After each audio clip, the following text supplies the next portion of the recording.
थे कि इसमें ये खराब है और ये अच्छा, सही है। मैं इस पर कुछ बताना चाह रहा हूँ इसके बारे में। तो अच्छा, अमित तिवारी सर भी हमारे साथ आ गए हैं।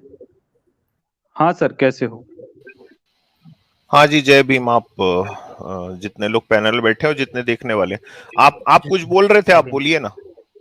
हाँ सर, मैं इसके बारे में इनको बता दूं, जो घृणित मानसिकता बता रहे थे ना कि बाबा साहब ने कुछ नहीं किया संविधान बनाकर, तो वही मैं बता रहा हूँ कि 1895 में मैंने सर एक बार और बताया था। तो 1800, साथियों ध्यान से सुने, 1895 में पहली बार बाल गंगाधर तिलक ने एक संविधान लिखा था, ठीक है। और 1922 में 1922 में गांधी जी ने भी संविधान की मांग उठाई। मोतीलाल नेहरू, मोहम्मद अली जिन्ना और पटेल, न जाने किन किन ने संविधान पेश किए, अपने बनाए। लेकिन ये लोग आपस में ही, एक व्यक्ति प्रारूप बनाता तो दूसरा फाड़ देता था, ये इनका हाल था। दूसरा बनाता था तो तीसरा फाड़ देता था। इस तरह से 50 वर्षों में कोई भी व्यक्ति एक संविधान का प्रारूप ब्रिटिश सरकार के समक्ष पेश भी नहीं कर पाया था। और ये बंदा क्या कह रहा है कि बाबा साहब ने संविधान नहीं लिखा, वो संविधान निर्माता नहीं थे, ये तो मैं मानता हूं। ये चीज है, ये कहते हैं। तो उनके ऐसे लोगों के मुंह पे थप्पड़ मारने के लिए मैं इनको बता रहा हूं ये चीजें। तो मतलब इससे भी मजे की बात ये है, संविधान ना अंग्रेजों को भी बनाने दे रहे थे, ना खुद बना पा रहे थे। अंग्रेजों से ये कहते थे, उन पे ये आरोप लगाते थे कि अगर तुम संविधान बनाओगे तो उसे हम आजादी के नजरिए से स्वीकार कैसे करेंगे। वैसे माना जाए तो ये बात भी सही ही है, क्योंकि उनके बनाए हुए संविधान को ये कैसे स्वीकार करते।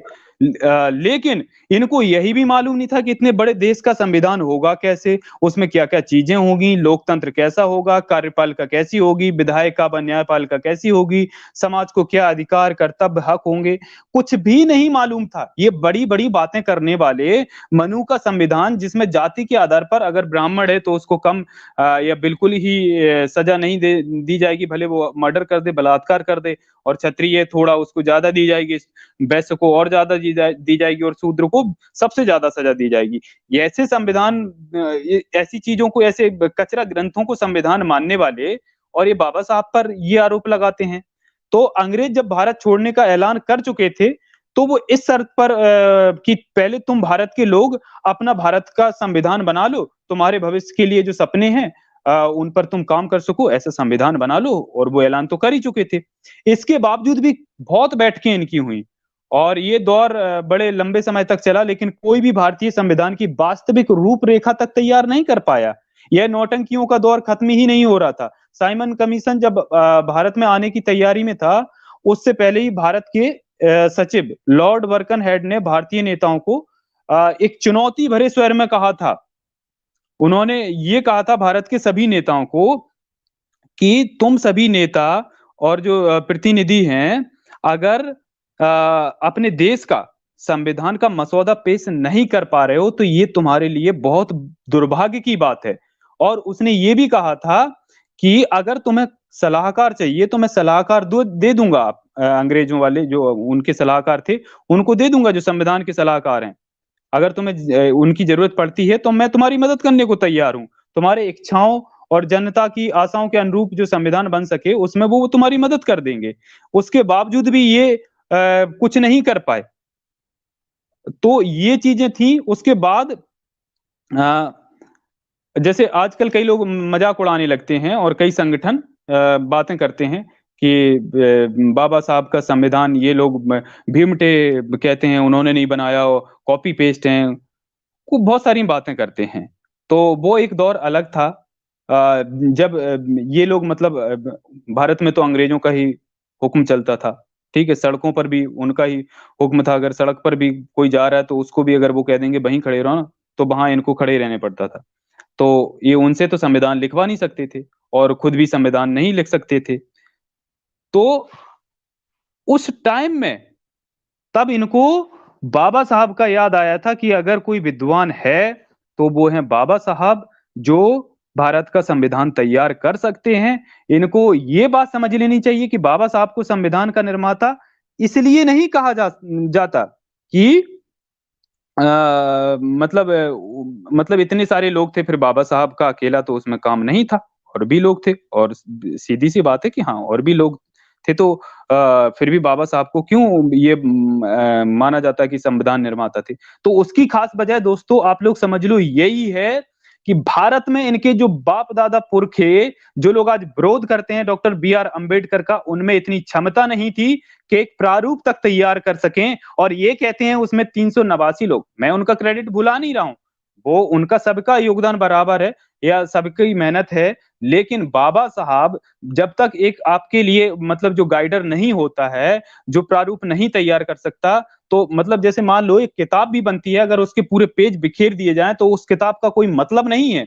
जब तक कि उसको अरेंज करने वाला कोई नहीं हो, तो उस किताब का कोई मतलब नहीं है, उसमें कितना भी ज्ञान भरा हो। इसी तरीके से इनमें इतनी भी बुद्धि नहीं थी, जो जितने भी उस टाइम के इनके नेता थे, और ये बात करते हैं बाबा साहब के बारे में, तो इनके चुनौती-मिनौती देने के बाद भी ये नहीं बना पाए, तब इनको अंबेडकर का ध्यान आया था। जब सरदार पटेल, और उसके बाद एक बात और हुई थी कि सरदार पटेल ने तो ये तक कह दिया था कि डॉक्टर बी आर अम्बेडकर के लिए मैंने खिड़कियां तो क्या दरवाजे तो क्या खिड़कियां भी बंद कर दी हैं, देखते हैं वो कैसे संविधान सभा तक पहुंचते हैं। उनको पहुंचने भी नहीं दिया जा रहा था, और जहां से उन्होंने चुनाव लड़ा था वहां से उनकी चुनाव वो चुनाव हार गए थे, और जो जहां से वो जीतने वाले थे वो हिस्सा उन्होंने जीते थे वो पाकिस्तान को दे दिया था। तो इतनी साजिशें बाबा साहब के खिलाफ होती रही हैं, इन लोगों ने की, लेकिन उसके बाद भी जब पटेल को मतलब एहसास हुआ, तब पटेल ने ये कहा था, संविधान के प्रति बाबा साहब का समर्पण देखते हुए पटेल ने ये कहा था, बाबा साहब को मतलब बाबा साहेब सबसे अच्छी फसल देने वाली बीज हैं, ये कहा था उन्होंने भारत के लिए। और ये जो है ना, ये कुछ टुन्नी और ये चमचे लोग, ये उनके ऊपर सवाल उठाते हैं, जिनकी दो कौड़ी की औकात नहीं, जिन्हें E is equal to MC square का पता नहीं, खुद को एमटेक कहते हैं, ये मां मूर्खानंद ये कहते हैं। तो दोस्तों मैं आपको बता दूं, कई समितियां, कई संशोधन, कई सुझाव और कई देशों के विचार के बाद पृथक पाकिस्तान की घोषणा के बाद पहली बार 9 दिसंबर 1946 से भारतीय संविधान पर जमकर कार्य हुआ था। इस तरह डॉक्टर अंबेडकर ने मसौदा तैयार करके दुनिया को चौंकाया था। डॉक्टर अंबेडकर जी थे जिन्होंने संविधान का मसौदा तैयार किया था। आज वो लोग जो संविधान को बदलने की बात कहते हैं, जिनके पूर्वजों ने जग हसाई करवाई थी, उस दौर में विश्व के अध्ययन को कॉपी पेस्ट कहती हैं जी। भाई हम भी अध्ययन करते हैं और यहाँ पर ये चीजें बताते हैं, तो ये तो कह देंगे हम लोग मूर्ख हैं, ये किताबें पढ़कर तो कोई भी सुना सकता है, इसमें हमारा अपना क्या है? भाई नॉलेज कहीं से आप ले रहे हो, हम सभी शिक्षा कहीं ना कहीं से ग्रहण करते हैं, इसका मतलब ये नहीं कि हम कॉपी पेस्ट सब कुछ कर रहे हैं। भाई अच्छी चीजें कोई भी अडॉप्ट कर सकता है। तो मसौदा तैयार करने के पश्चात आगे इसे अमली जामा पहनाने का कार्य हुआ, जिसमें खूब नौटंकियां हुई। डॉक्टर बी एन राव के बाद अकेले व्यक्ति बाबा साहब थे जिन्होंने संविधान पर मन से कार्य किया। पूरी मेहनत और लगन से पूरे 2 साल 11 महीने 18 दिन के बाद बाबा साहब ने देशवासियों के सामने देश का संविधान रखा, जिसके दम पर आज देश विकास और शिक्षा की ओर अग्रसर बढ़ रहा है। लेकिन उसमें भी ये लोग अपनी कब्जा जमाने की कोशिश करते हैं, संविधान के विरोध में काम करते हैं, उसको पूर्ण रूप से इंप्लीमेंट नहीं होने देते हैं। ये वो जैसा संविधान है वैसा काम देश में होने ही नहीं देते, सब जगह कब्जाए बैठे हैं। तो दोस्तों मैं आपको कहता हूं कि कहने वाले कहते रहेंगे, मगर बाबा साहेब के योगदान को भारत कभी नहीं भुला सकता। हम उनको संविधान निर्माता के रूप तक सीमित नहीं कर सकते। आर्किटेक्ट ऑफ मॉडर्न इंडिया यूं ही नहीं कहा गया उनको, कुछ तो जानना पड़ेगा उनके योगदान, समर्पण और कर्तव्य और संघर्षों के बारे में। तो साथियों यही मैं आपसे कह रहा हूं कि ये जो लोग आ जाते हैं दो कौड़ी का ज्ञान देने, इनको पता नहीं है कि वो संविधान बना कैसे था, और ये हमसे ये कहते हैं कि आपको कुछ नहीं पता। तो जी अमित सर बोलें। हाँ सर, बहुत अच्छा बोले आप, और Thank मैं you, sir. नीचे से बैठ के सुन रहा था। और ये तो बंदा जो है, देखो ये तो ऑडी 1 टुन्नी के बारे में हमको पता ही था। और देखिए 2-3 चीजें हमको यहाँ पे समझनी पड़ेंगी ना। सबसे पहले हमको ये समझना पड़ेगा कि अंबेडकर होने का मतलब क्या होता है। जी भीमराव अंबेडकर होने का मतलब होता है लाखों की भीड़ के सामने खड़े होके सच बोलने की हिम्मत रखना। ये होता जी है जी सर। भीमराव अंबेडकर होने का मतलब। भीमराव अंबेडकर होने का मतलब होता है कि उन लोगों की आवाज बनना जिनको जिनकी आवाज को धर्म ने दबा के रखा था। भीमराव अंबेडकर होने का मतलब होता है समाज में समानता लाना। भीमराव अंबेडकर जी बनने का मतलब होता है वो आग जलाना अपने अंदर में जो कि सारे अंधविश्वास पाखंड को भी राख करके रख दे। भीमराव जी अंबेडकर होने का मतलब होता है वो आंधी बनना जो सारे धर्मों की नींव को तोड़ के रख दे, उड़ा के रख दे। भीमराव होने का मतलब होता है कि एक गरीब की सिसकी को सुनना। तो ये जो चीजें हैं ये कभी इनको समझ में नहीं आएंगी। ये इस तरह के जब भी कभी लोग आते हैं तो अभी मैं अपनी मैं बात करते करते मैं दिखाऊंगा कि ये इतने मूर्खानंद लोग हैं। मैं कल या परसों ही शायद साईं जर्नी सर के चैनल पे था। मैंने वहां हाँ पे एक मूर्ख वहां पे आके वहां पे उसने कहा कि भाई ये हमारे भारत का जो संविधान है ये तो चोरी किया गया है गवर्नमेंट ऑफ इंडिया एक्ट 1935 से। ये कहना मतलब आसमान की तरफ थूकना होता है। जब कोई बंदा कोई इंसान आसमान की तरफ थूकता है ना तो वो थूक उसी हाँ के मुंह पे आके गिर जाती है। जी मैंने बिल्कुल। ये कहा था कि ये जो देश है 140 करोड़ लोगों का देश हम्म और सही मायनों में आप भारत से जब चालू करेंगे तो लोकतंत्र आपको यूरोप में जाके मिलता है। और हम्म 140 करोड़ लोगों का देश जब सुबह जागता है तो एक केओस रहती है। एक कियोस्क के साथ इतना बड़ा मुल्क जागता है जहां इतनी भाषाएं, इतनी जातियां, इतने धर्म, इतने पंथ, इन सब में ये जो देश है इसको पिरोने वाली सिर्फ एक चीज है, वो है हमारे भारत का संविधान। तो जब कभी बिल्कुल। आप ये कोई भी आके ये क्लेम करके जाता है कि भाई ये संविधान चोरी का है तो दरअसल उन लोगों ने शायद अध्ययन को ठीक से या तो नहीं किया है और या तो ये उसी मानसिकता का शिकार हैं जिस जो जो मानसिकता उनको ये सिखा रही है कि कोई मुंह से पैदा हो गया, कोई पांव से पैदा हो गया। मैंने एक बार बहुत पहले अपनी स्ट्रीम में बात कही थी कि हर इंसान को अपना सेल्फ चेक हमेशा करते रहना चाहिए। और यहाँ पे स्थिति अब ये है, मैं अक्सर ये बात को बोलता रहता हूं कि जो नए लड़के आते हैं, यंग लोग आते हैं, इनसे कुछ उम्मीद है। मैं ऐसा मानता हूं कि आगे आने वाला जो भारत है ये जो इन सब बुराइयां हैं इनसे आगे निकलेगा, जातिवाद की जंजीरें तोड़ेगा। लेकिन दुखद बातें ये हैं कि आप किसी भी इंसान की आलोचना कीजिए, आप उसकी आलोचना कीजिए कि उसने अपने जीवन में क्या किया, क्या उस आपको पसंद आया, क्या नहीं पसंद आया, और फिर जो उनकी विचारधारा रही है आप उसके बारे में बात कीजिए। ये बताइए कि भाई इन्होंने ये वाला काम को ठीक नहीं किया था और जी ये वाला काम इनका ठीक था। लेकिन जब आप हम्म किसी को देखिए, मैं किसी का भी नाम नहीं लूंगा क्योंकि मैं नहीं समझता कि जो ये जो लड़ाई है जो कि जातिवाद के खिलाफ चल रही है ये किसी एक इंसान पे जाके केंद्रित हो जाए, मैं इसलिए कभी नाम लेने का भी मैं नहीं करता। और मैंने जीवन में एक नियम बना के रखा हुआ है कि जो लोग जो हैं जो मुझको ऐसा लगता है कि जातिवाद से ग्रसित हैं या तो फिर उनके दिमाग में कुछ और बातें चल रही हैं, तो मेरे दिमाग में एक सिस्टम है कि वो एक स्विच दबाता हूं मैं और उनका नाम चेहरा भी भूल जाता हूं मैं। क्योंकि मुझे ऐसा लगता है कि जैसे इंग्लिश में एक मुहावरा है कि चूज योर बेटल्स, तो ऐसे लोग मेरी लड़ाइयों में भी नहीं आते। लेकिन मैं सिर्फ ये कहना चाहता हूं, आपने वीडियो चलाई, मैं वो वीडियो को देख रहा था और मैं बहुत मतलब इन सब चीजों से निराशा होती है। निराशा ये होती है कि जो देश के लड़के हैं, नए लड़के, तो अगर आपने भीमराव अंबेडकर का फोटो अपने डीपी में लगाया है तो भीमराव अंबेडकर होना भी सीखो। भीमराव अंबेडकर जो है ये क्या चीज है इसको जानना सीखो।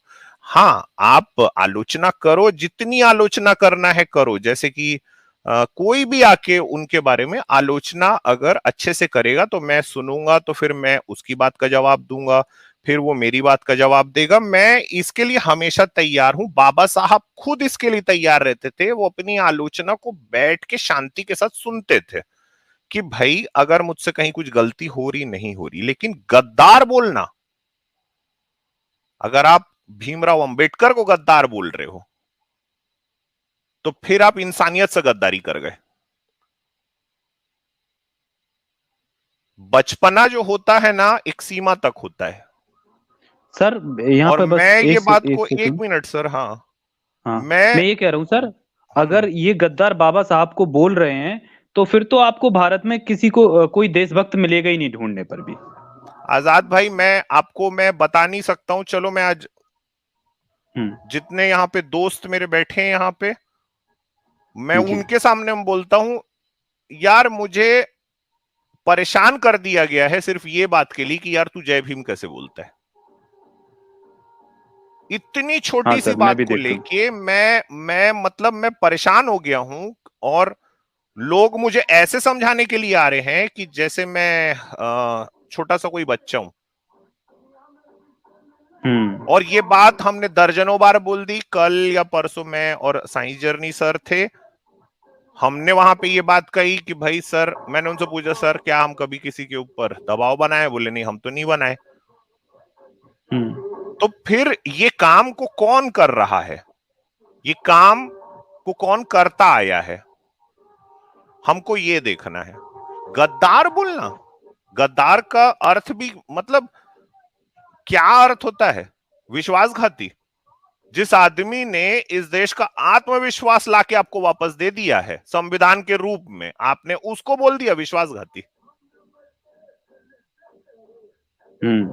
कि जब वो आदमी, आप ये सोचो कि इतनी जातीय नफरत से गुजरा हुआ वो इंसान, उसके बाद भी उन्होंने शिक्षा को अपना हथियार बनाया। वो लड़े उनके लिए जिनके पास अपनी आवाज नहीं थी। वो लड़े उनके लिए कि जो समाज में वंचित थे। वो लड़े इस देश की महिलाओं के लिए।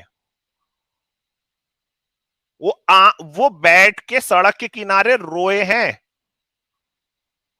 उनको आपने विश्वासघाती बना दिया। अगर वो इंसान भारत में नहीं आता तो मैं ये सोचता हूं इस देश की स्थिति क्या होती? क्या हम गृह युद्ध में होते कि हम कहां पे खड़े होते? हाँ, मैं जब कभी बाबा साहब के बारे में सोचता हूं तो मेरे मन में वो 4 लाइनें आती कि कौन यहां आया था, कौन दिया बाल गया, सूनी घर दहरी में ज्योति सी उछाल गया, अधरों में राग आग, अनमनी दिशाओं में, पार्श्व में, प्रसंगों में, व्यक्ति में, विधाओं में, सांस में, शिराओं में पारा सा ढाल गया। वो नहीं आते तो आज आप और मैं यहां पे बैठ के इस तरह की बातें नहीं कर रहे होते। पड़ोसी मुल्कों का हाल देखा है हमने। अगर वो नहीं आते तो इस देश के कम से कम 70 करोड़ लोग कीड़े मकोड़े का जीवन जी रहे होते। तो जब कभी आप किसी ऐसे इंसान को आपने विश्वासघाती बोला है तो जरा सोचना कि आपने कौन सी जो रेखा है उसको पार किया। इसीलिए मैं बोल रहा हूं, आपको काफी चीजों के लिए ना कुछ लोगों का एहसानमंद होना चाहिए। इसलिए बोलता हूं जय भीम, क्योंकि मैं ये मानता हूं कि कौन यहां आया था, कौन दिया बाल गया, सूनी घर दहरी में ज्योति सी उछाल गया। क्या था आपके देश में? अंग्रेज जा रहा था क्या? 12% साक्षरता दर थी देश की। 12%। देश का एक बहुत बड़ा हिस्सा हमसे टूट के अलग हो गया था। धार्मिक उन्माद अपने जोरों पे था। जातीय हिंसा मतलब ये इस बात के पूरे लक्षण थे कि जो जातीय हिंसा है वो भी फैल सकती है। 10 करोड़ लोग वंचित थे। ऐसे आदमी के कंधों पे एक ऐसा संविधान लिखने का भार था जो आज भी कारगर है। और मैं तो ऐसा समझता हूं, मैं उम्मीद करता हूं भाई कि सैकड़ों हजारों सालों तक ये चीज कारगर रहे। और आप ये सोचो कि जब 300 400 500 साल के बाद के लोग मुड़ के पीछे देखेंगे और जब वो देखेंगे कि फंडामेंटल राइट की बात हो रही है आपकी प्रस्तावना में, गवर्नमेंट ऑफ इंडिया एक्ट से जब हम इस बात के लिए हम ये सोचते हैं कि भाई वहां से चोरी किया गया, मैं आपको अभी खोल के दिखाता हूं, फंडामेंटल राइट की बात तक नहीं की गई, वहां पे की भी नहीं गई है। ये तो एक सड़ी सी किताब मनुस्मृति, जिसमें एक औरत को ना, मैं तो शूद्रों की, वंचित वर्ग की बात भी नहीं करूंगा, चलो उनको 1 मिनट के लिए मैं साइड में रखता हूं, एक औरत की क्या हालत करके रखी गई है। अगर मैं यहां पढ़ के सुनाना चालू किया तो शर्म से डूब के मर जाएंगे, क्योंकि इनको पैदा करने वाली एक औरत है।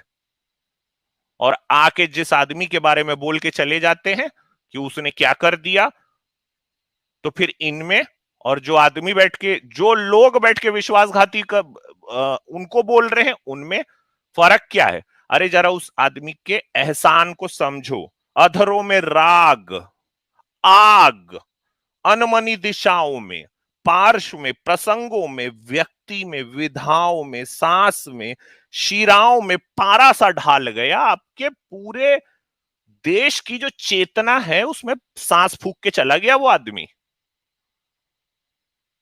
आप क्या होते?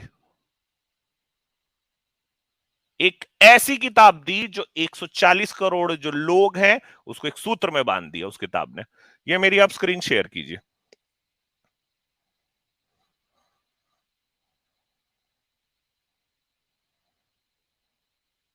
और आजाद भाई, ये फ्रीडम ऑफ एक्सप्रेशन भी ना एक लिमिट होती है उसकी भी। अगर कोई बाबा साहब के बारे में इस तरह की अच्छा सर, बातें आके स्क्रीन शेयर करेगा, आपका स्क्रीन नहीं आया हाँ है। जी मैं कर रहा हूं आपको, हाँ। अगर ओके। कोई इस तरह की फालतू वालतू बात करता है, भाई मैं अतुल गुप्ता उर्फ रामायण तिवारी उर्फ ऑडिवन टुन्नी उर्फ एमटेक, मैं आपसे बात भी नहीं करना चाहता, क्योंकि आपके अंदर में आप खुद ही गद्दार हो ना।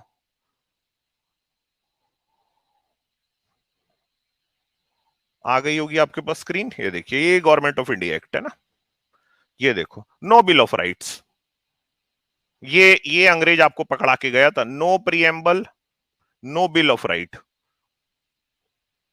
और जिन लोगों के नाम इन्होंने वीर नाम पे रखे हैं ना, वो अंग्रेजों के जूते चाटे हैं उन लोगों ने। ये देश की असली हकीकत है। मैं नहीं चाहता हूं कभी भी कि भाई मैं कोई राजनीतिक टिप्पणी करूं, लेकिन सच तो है, इतिहास के पन्नों में दर्ज है, कितना भी चाहे उसको हटा दो। देश को तोड़ने में आपके सामने में एक चीज को बता दिया गया है कि भाई एक मोहम्मद अली जिन्ना था, उसने आपका देश को तोड़ दिया। जी नहीं, मोहम्मद अली जिन्ना के पहले विनायक दामोदर सावरकर था,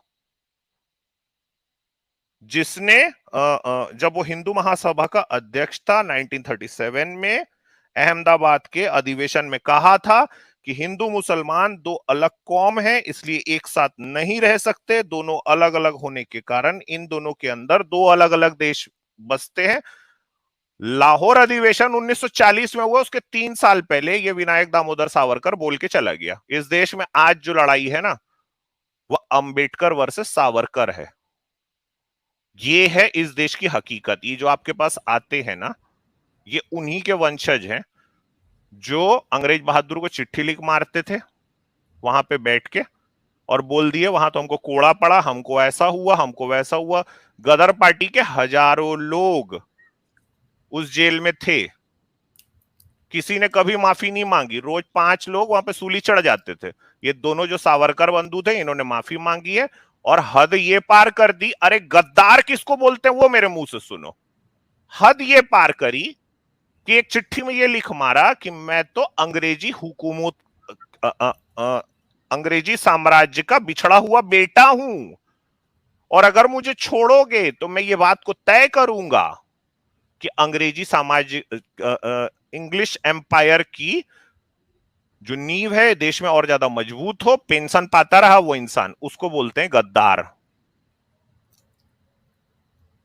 तो किसी एक आदमी को आप यहां तक आप मत लेके आओ कि वो, अभी देखिए मैंने आपको ये दिखाया कि 1935 एक्ट में आपके पास कुछ नहीं है ना, कुछ नहीं है, आप ना अंग्रेजों के कोल्हू के बैल हो, बस बैल। दूसरा मैं आपको एक स्क्रीन शेयर करता हूं, आज आपके पास क्या राइट्स है, ये एक छोटी सी ही बस मैं ना डिफरेंस बता रहा हूं ना, बहुत छोटा सा। मैं क्योंकि वो जो मूर्ख टुन्नी है जो E=mc² नहीं जानता, मैं उससे बहुत ज्यादा विश्लेषण में जाके बात भी नहीं करना चाहता, क्योंकि उस मूर्ख इंसान को यह भी नहीं पता होगा, और कोई बड़ी बात नहीं है कि वो 3 दिन बाद आके माफी मांग जाए। ये देखो, ये आपके फंडामेंटल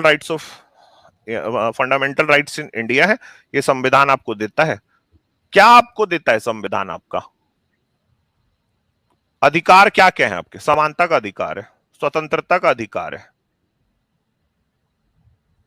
कोई आपके ऊपर जुल्म ना करे उसका अधिकार है, आप अपने धर्म का पालन कर सकें उसका अधिकार है, आपको शिक्षा का अधिकार है, आपके पास यह अधिकार है कि संविधान की सारी धाराओं को आप अवेल कर सकते हो, यह अधिकार है। तो अंग्रेजों के जो जूते चाट रहे थे वो आके कृपया करके ना बता के जाएं कि भाई कौन सा चीज कहां से कॉपी किया गया है। दूसरी बात यह है कि अंबेडकर की फोटो को डीपी में अगर इसलिए लगाया जाता है कि वंचित वर्ग, दलित वर्ग आपके साथ में जुड़े, तो भाई इस वंचित दलित वर्ग ने अब ये काफी दिनों तक झेल लिया है कि इनके घर में लोग आके, जो बड़े बड़े नेता हैं, वो खाना खाए हैं और उसके बाद जाके गंगा जल से नहाए हैं। तो अगर अभी भी ये वर्ग नहीं जागेगा, अगर अभी भी ये जो जितने लड़के अभी सुन रहे हैं नहीं जागोगे, नहीं तुम्हारी समझ में आएगा, तो फिर वही होता रहेगा तुम्हारे साथ में जो तुम्हारे साथ आज तक होता रहा है। मैं जातिवाद के खिलाफ की जो लड़ाई है इसमें तुम्हारे साथ खड़ा हूं। मेरी नफरत है जातिवाद से। मेरी नजर में भैया जातिवाद जो है ना, ये देश की सबसे बड़ी समस्या है, क्योंकि इनका जो पूरा धर्म है वो जाति के आधार पे ही खड़ा हुआ है। जैसे ही आप उसको हटाओगे इनका धर्म जो है वो भड़बड़ा के नीचे गिर जाता है। तो कम से कम अभी इतना बस समझो कि भगत सिंह और अंबेडकर की फोटो लगाना डीपी में और फिर गद्दार कहना जाके, तो अब ये तुम्हारे हाथों में है कि तुम सुनना चाहते हो, नहीं सुनना चाहते हो। अगर सुनो तो अच्छी बात, ना सुनो तो अच्छी बात, लेकिन याद रखना कि कि जो साइड में खड़ा होकर देखता रहता है ना, उसकी भी उतनी ही गलती होती है। तो ये बस ध्यान में रहे, और ये लड़ाई लंबी चलेगी।